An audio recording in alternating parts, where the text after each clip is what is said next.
안녕하세요. 적립시 매수 30회차를 하고 있는 데니라고 합니다. 원래는 제가 이제 아시겠지만 비트코인과 솔라나를 매일매일 좀 매수를 하는 컨텐츠였는데 이제 비트코인을 지금 숏을 잡고 있고요. 솔라나는 매일매일 매수하고 있으니까 그 내용들 제가 텔레그램에 이렇게 매일매일 팔로우 하거든요. 그러니까 내용 참고하시면 될 것 같고 박스권에서 평단이 높은 상태에서 비트코인을 매수하는 것보다는 제 전략은 이제 시장의 하방 관점을 유지하기 때문에 그래서 오늘 비트코인 관련된 얘기도 계속 할 거고요. 이 와중에 숏포지션을 유지하고 있다 보니까 거의 2,000불 정도 펀딩비로만 수익 보고 있어서 그만큼 시장이 지금 상승에 좀 과열되어 있다라고 볼 수 있을 것 같고 그래서 오늘 좀 한마디로 정리해보면 이제 큰 거 한 방 남았다 하방으로 라는 얘기를 드리면서 온체인 데이터 오늘 어떤 조합 볼지 그리고 왜 그렇게 보는지 한번 얘기를 시작해보도록 하겠습니다.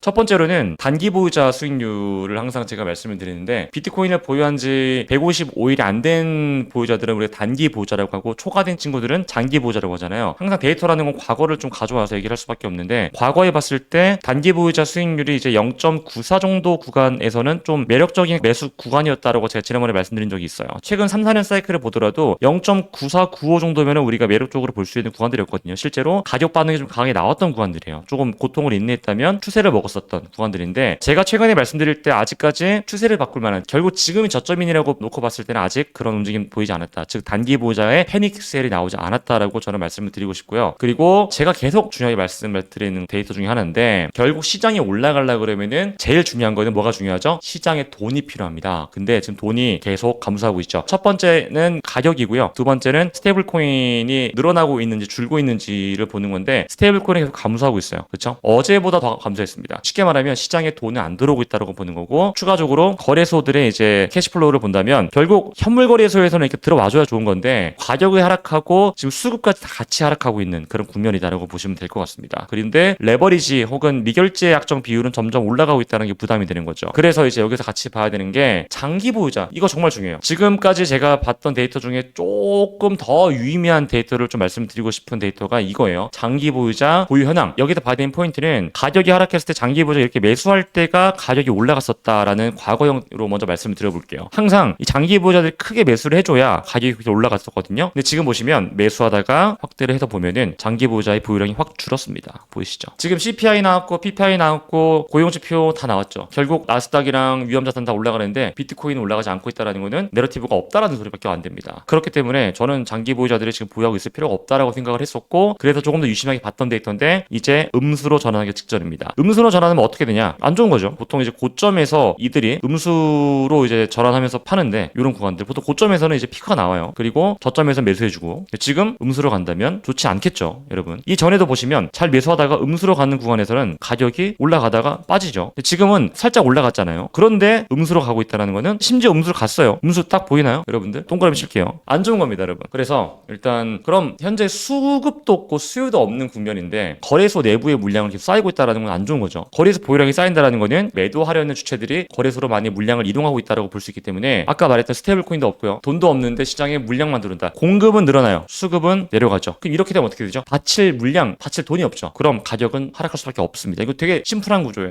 그래서 조금 더 직관적으로 보면은 최근 보름 동안 거래소에 입금이 많았니? 즉 매도 성격이 물량이 많이 들어왔니? 출금 즉 매집이 많았니? 여기서 보시면 초록 색깔 인디케이터가 매도, 이 출금은 매집이라고 심플하게 표현한다 그랬죠? 최근 보름 동안 보시면 매도가 훨씬 많았습니다. 최근 이런 얘기를 많이 해요. 홀드홀렛 해킹 사태로 인해서 입금 늘어나는 거 아닌가요? 라는 질문들이 있었습니다. 아니요. 그 전에도 이미 많았었고요. 연속성과 거래량 자체로 봤을 때 조금 늘건 사실입니다만 이게 이전부터 있었던 사건이었다면 모르겠습니다만 그렇게 해석하시기 어렵다. 그냥 지금 심리가 안 좋다라는 얘기를 드려볼게요. 그리고 여러분들 중에 매수는 했는데 확신이 없어서 일찍 팔았다가 본격적인 상승장을 놓치는 경우는 분명히 있을 거거든요. 이게 실력의 문제라기보다 멘탈이 버텨줄 근거가 부족해서 그런 거예요. 그래서 저는 온체인 데이터로 지금 시장에 돈이 들어오는 중인지 빠지는 중인지부터 확인하며 리스크를 관리하는데 그 과정을 저희 멤버십 회원분들께 전략 브리핑과 강의 영상으로 풀어드리고 있습니다. 게다가 온체인 데이터뿐만 아니라 같은 팀인 터미님의 차트 분석 비법까지 함께 들어가니까 매수와 매도, 손절과 익절의 기준을 명확하게 세울 수 있고요. 투자 의사결정에 필요한 객관적 근거를 원하시는 분, 혼자 트레이딩을 하다 벽을 느끼신 분, 그리고 심리적 불안 요소를 덜어내고 싶은 분들에게 유용하지 않을까 생각이 듭니다. 혜택이 이거 말고도 더 있는데 자세한 내용은 건 영상으로 정리해드렸으니 고정 댓글을 확인하시길 바라겠습니다. 자, 그리고 또 추가적으로 봐야 되는 지표가 생겼습니다. 채굴자 지표라고 하죠. 채굴자 MPI 지표는 이 빨간 색깔 선에 이제 오면은 1년 평균 초과의 물량이 거래소로 들어오고 있다. 채굴자들이 매도를 본격적으로 하고 있다라는 거겠죠. 거래소로 이동한다는 것 자체가. 그리고 초록 색깔은 평균 미만이다 정도로 볼 수 있는데 지금 보시면 점점 올라가죠. 근데 아직까지 이 전에 있었던 패닉 정도의 물량이 아직 거래소로 들어오지 않았어요. 제가 항상 말씀드릴 때 채굴자들이 움직일 때 이제 물량이 이렇게 들어올 때는 본격적인 폭락을 만들어내기 위한 움직임을 보일 것이다. 그 채굴자 움직임 중요하다라고 했는데 최근 고점을 돌파했어요. 오늘 아침에. 그래서 아마 이 움직임이 연속성을 보인다면 아마 하락의 가속화가 더 빨라질 것 같다는 생각을 해보고요. 그래서 이제 결국 수급이나 수요가 되게 중요한데 지금 보는 거는 시장가 매수 거래량이에요. 가격이 내려가는데 수요가 만약에 올라가요. 거래량이죠. 수요가. 그럼 우리가 이거 상승 다이버전스 아니야? 기술적으로? 그럼 긍정적으로 볼 수 있겠죠. 근데 지금 보시면 계속 고점이 내려갔죠. 그렇다고 지금 볼륨이 유의미하게 고점을 돌파했나? 아닙니다. 그러니까 여전히 수요도 없다라는 얘기를 좀 드려보고 싶고요. 그리고 지금 가장 큰 문제가 펀딩비예요. 제가 아까 말했죠. 서론에서. 지금 저 숏 들고 있는데 펀딩비만 해서 돈 벌고 있다. 펀딩비가 8시간에 한 번씩 이제 반대 포지션한테 돈을 주는 거거든요. 제가 만약에 지금 롱 들고 있으면 제가 8시간에 한 번씩 숏한테 펀딩비를 줘야 돼요. 근데 저는 숏이니까. 근데 지금 심리를 보면은 여전히 롱 심리가 강해요. 올라갈 거라고 보는 심리가. 근데 앞에서 뭐라 그래? 수요 없죠. 수급 없죠. 돈 없죠. 근데 거리에서 물량 많죠. 좋을 수가 없는 거죠. 쉽게 말해서 현물보다 지금 선물이 주도하기 때문에 지금 시장 자체에 단기 반등이 나오더라도 저는 신뢰하지 않을 거예요. 펀딩비가 결국에는 0.007호 부근 위에 있다는 게 중요해요. 마우스 잘 보시면 여기 위에 있으면 결국 좋지 않습니다. 이전에도 현물 시장의 수급이 강하지 않았던 구간에서 펀딩비가 과열됐다라면요. 다 하락했어요. 그렇죠? 다 하락했죠. 펀딩비가 높은 구간에서 상승했던 국면은 지금 똑같아요. 지금도 0.007호 위에 있었고 계속 과열되고 있죠. 저는 이번 나오는 폭락이나 하락이 좀 짧을 거라고 생각하는 이유는 제가 팬딩에 다시 글을 남겨드리고 팬딩 글을 꼭 참고하시고요. 그리고 미결작정 결국 수요는 계속 없죠. 그냥 횡보하고 있는 거죠. 그런데 레버리지 시장에 참여하는 참여자들이 큰 리스크를 감수하면서 배팅하고 있냐를 보는 지표인데 레버리지 비율이 여전히 높습니다. 올해 3월과 5월달 부근까지 올라왔어요. 되게 높은 건까지 올라왔다라는 겁니다. 이때 어떻게 됐죠? 폭락했죠. 제가 이전에 제가 구간을 1번 그리고 3월 때부터 5월 2번 그리고 전 지금 3번이라고 가정을 할게요. 공통점이 있어요. 현물은 수요가 없는데 선물의 수요가 높고 레버리지가 높았어요. 그럼 레버리지가 얼마나 높았냐? 다 0.2 수준 돌파했을 때가 항상 좋지 않았죠. 여기